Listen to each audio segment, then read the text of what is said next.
Le FMI vient d'accorder un nouveau décaissement de 124 millions de dollars en faveur de Niamey et de Ouagadougou, qui empochent 33,2 millions de dollars d'aide supplémentaire. Pourquoi Ibrahima Traoré sollicite l'appui financier du FMI alors qu'il fustige les instances occidentales? Qu'y a-t-il derrière cette posture? Au-delà du pragmatisme pour soutenir l'économie, accepte-t-il une forme de dépendance qui ne dit pas son nom?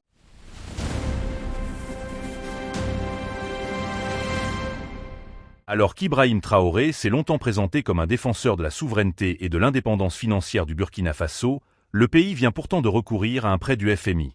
Entre discours anti-dépendance et réalité économique, que se passe-t-il vraiment derrière cette décision?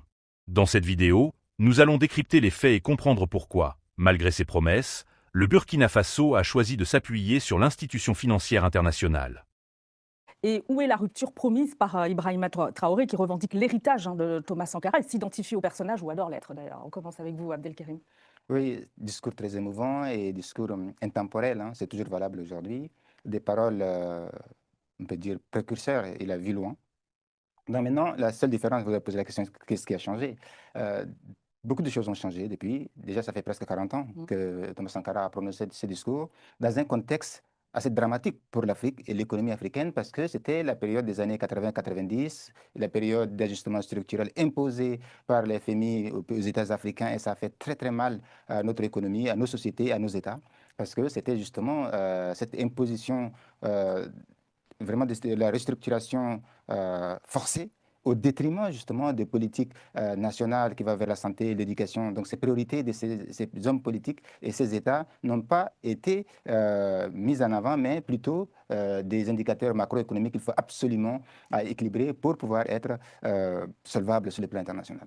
Maintenant, vous nous demandez qu'est-ce qui a changé pour Ibrahima Traoré, pour le Burkina, pour l'AES et pour l'Afrique. Où est la rupture Ou promise la par rupture Ibrahima prémisse. Traoré? Alors, moi, j'ai essayé d'observer un peu la trajectoire, justement, du Burkina depuis la prise de pouvoir de Traoré Ibrahima jusqu'à aujourd'hui. Alors, on voit très bien que les indicateurs économiques ont un peu changé. Quand on regarde le déficit budgétaire, ça s'est passé jusqu'à 4%. Quand on voit la dette, c'est stable entre 58% du PIB. On voit très bien aussi l'inflation qui était de 14%, qui a été réduite jusqu'à 4%. Il y a quand même des indicateurs qui montrent qu'il y a eu des rigueurs. Peut-être que dans la gestion de la chose publique, là, il faut le reconnaître qu'il y a eu de la rigueur. C'est parce que ça a été vraiment amélioré, on peut dire. Quand on regarde vraiment de 2022 jusqu'à aujourd'hui, on voit très bien que c'est l'économie, il y a une stabilité, un peu budgétaire. Maintenant, là où la question qu'on se pose, c'est que pourquoi Ibrahim Traoré a choisi d'aller vers l'FMI que d'aller vers les alternatives qui se propose la Turquie, la Russie, la Chine, avec lesquelles idéologiquement il est en phase. Quand on essaie de regarder pourquoi il a fait le choix des FMI, qui est, comme vous avez dit, assez occidental, dont il a décrié les méthodes. C'est surtout ce point-là. Oui, en fait, moi j'ai essayé de regarder, j'ai regardé, en fait, finalement, ce n'était pas par adhésion, mais ni par enfin, acceptation de laisser un peu sa souveraineté pour pouvoir aller ça, ou obligé. Mais non, en fait, j'ai essayé de regarder le projet de Burkina 2026-30, les financements qu'ils attendaient, les 60 milliards qu'ils veulent financer leur projet, et que le fait que le Burkina s'est beaucoup plus retourné vers des alternatives, on peut dire, hein, régionales ou même bilatérales pour avoir des financements, mais le Burkina n'avait pas accès aux marchés internationaux, aux financements internationaux, n'avait pas accès à ces manne financière. Mais comment il doit le faire pour avoir? C'est justement, il faut que le FMI valide ou lui donne cette certification afin que le Burkina puisse être accepté par les investisseurs étrangers puisqu'il a besoin de devises étrangères, des investisseurs étrangers. La seule façon, je pense, hein, pour lui, de pouvoir diversifier un peu la moitié de son projet avec les pays alternatifs et aussi donner 30% en acceptant l'argent des FMI, je pense que c'est une stratégie de dire je garde ma souveraineté, je garde mes alliances politiques et de l'autre côté, je vais essayer de faire techniquement, stratégiquement pour avoir accès à cette certification du FMI pour pouvoir être solvable et que les gens puissent Mais investir. justement, Jed, vous allez me donner votre avis, votre analyse sur cette question. Est-ce qu'il y a une ambiguïté dans le discours officiel d'Ibrahima Traoré? Il s'affiche comme un symbole de rupture du souverainisme panafricain. Finalement, il est obligé d'accorder ses violons avec le FMI, qui est souvent perçu comme l'outil de l'ordre financier occidental. Alors, je me permets rapidement de revenir sur Oui, oui, le fameux allez-y. discours de Thomas Sankara que vous avez passé en introduction. Évidemment, Thomas Sankara est érigé aujourd'hui au rang d'idole. Et donc, il est difficile d'avoir un commentaire sans soulever beaucoup de réactions. Mais il est évident que on en retrouve du grand Sankara dans ce test, c'est-à-dire manipulant très bien le pathos. Bon, dire que la dette est un instrument euh, euh, d'assassinat technique, etc. Au fond, je ne sais pas quelle est la part qui relève de l'ignorance et quelle est la part qui relève plutôt de l'efficacité du discours politique. Mhm. Voilà. Parce que euh, la dette, c'est une façon de faire entrer le temps dans le calcul économique. C'est-à-dire que si vous voulez euh, construire, je ne sais pas, une usine, par exemple, et que vous n'avez pas les sous aujourd'hui, Mhm. ce que vous pouvez faire, c'est de faire une dette.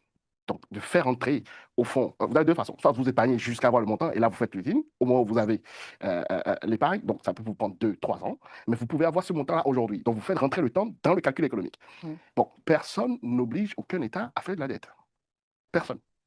C'est l'État qui, dans ses prévisions, Sauf est, s'ils sont dans un choc économique ou de crise économique, de crédibilité, de crédité, ou sinon. Il y a Sauver un l'économie, contexte ouais, ouais, quel, il y a quel- des contextes. macroéconomique aussi qui quel que soit force le ces pays contexte, à en faire ça. dernier recours, En c'est déficit de l'État. paiement, ils sont obligés de s'endetter pour payer parce que c'est pour ça que l'FMI profite pour justement s'imposer et imposer ses volontés parce qu'ils trouvent des États On faibles. va, Quel que soit le contexte, Oui, comment dire, l'État est le décideur en dernière analyse de faire une dette. Donc, c'est l'État qui décide à la fin.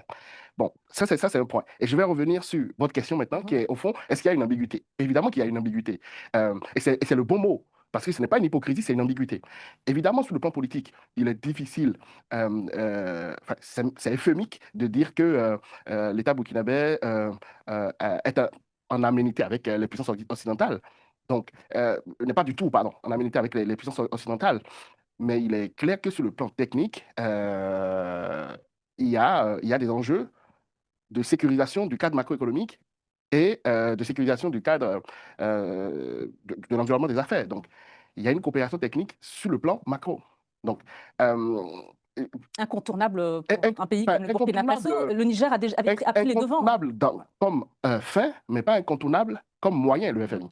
Le FMI est un choix qui finalement s'impose même au régime qui pourfondent les puissances occidentales parce que vous avez des lignes de crédit à très longue maturité avec des taux d'intérêt, parfois des lignes qui sont sans taux d'intérêt, sans interest rate, des lignes qui ont des taux d'intérêt de 2%, de 3%. Si vous allez sur le marché, vous êtes le Burkina, vous allez sur le marché, vous faites prêter à 6, 7. Mm. Donc, oui, vous pouvez insulter ou pourfendre les puissances occidentales, mais, mais à la fin, vous voyez quand même que la réalité, c'est que vous bénéficiez quand même des lignes de crédit à taux très intéressants. Ainsi prend fin la première partie de notre analyse. Si vous voulez la deuxième partie, mettez en commentaire partie 2. Et abonnez-vous à la chaîne.